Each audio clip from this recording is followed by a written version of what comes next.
Hi friends, welcome to Rasgulla channel. நம்ம சேனல்ல இன்னைக்கு மிச்சமான இட்லியில வச்சு தான் ஒரு டிஷ் செய்ய போறோம். நார்மலா மிச்சமான இட்லி ஆறுன இட்லி பாத்தீங்கன்னா யாருக்குமே அவ்வளவா பிடிக்காது.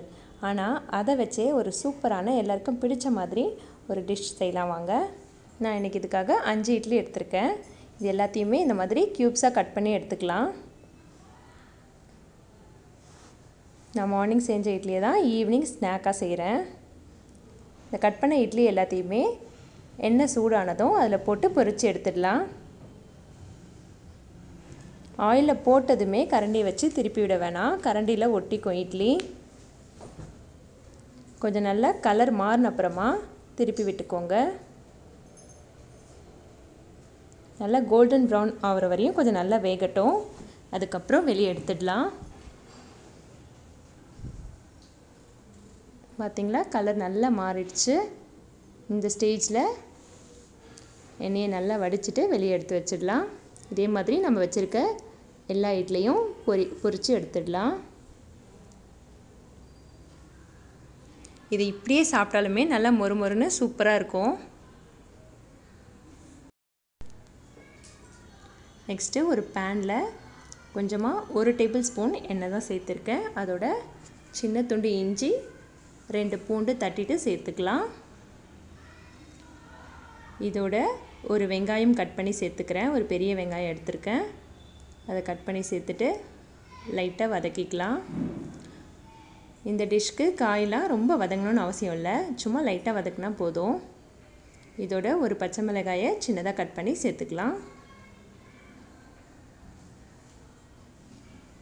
ஒரு தக்காளி,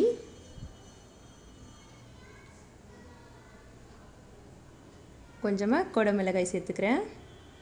உங்களுக்கு வேறு ஏதாச்சும் கேரட், கோஸ் இந்த மாதிரி பிடிக்கும்னா சேர்த்துக்கோங்க. இந்த டிஷ்க்கு இந்த 3மே நல்ல சுவையை கொடுக்கும். இதுவே மோஸ்ட்லி போதுமானதாக இருக்கும். இந்த காய்கறிக்கு மட்டும் தேவையான அளவு உப்பு போட்டுக்கலாம்.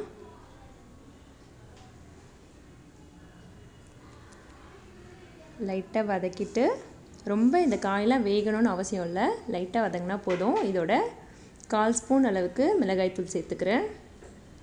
உங்கள் காரத்துக்கு ஏற்ற மாதிரி சேர்த்துக்கோங்க. கொஞ்சமாக சாட் மசாலா, ஆல்ரெடி ஒரு பச்சை மிளகாய் சேர்த்துருக்கோம், அதனால் மிளகாய்த்தூள் பார்த்து சேர்த்துக்கோங்க. குட்டீஸ்லாம் சாப்பிட்றதா இருந்தால் அதுக்கேற்ற மாதிரி காரம் சேர்த்துக்கோங்க. இதோட 2 டேபிள் ஸ்பூன் தயிர் சேர்த்துக்கலாம். இது கொஞ்சம் ட்ரையாக இருக்கிறதுனால கொஞ்சம் தயிர் சேர்த்தோன்னா நல்லா மிக்ஸ் ஆகி கிடைக்கும்.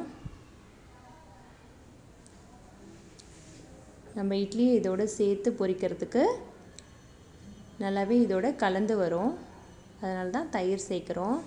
கொஞ்சம் க்ரீமியாகவும் கிடைக்கும். இதோட நம்ம பொரிச்சு வச்சுருக்க எல்லா இட்லியும் சேர்த்துடலாம்.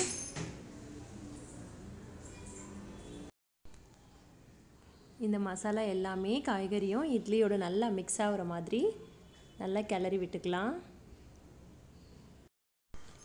இந்த டிஷ்ஷை நீங்கள் குழந்தைங்களுக்கு லஞ்ச் பாக்ஸ் ரெசிபியாகவும் கொடுக்கலாம்.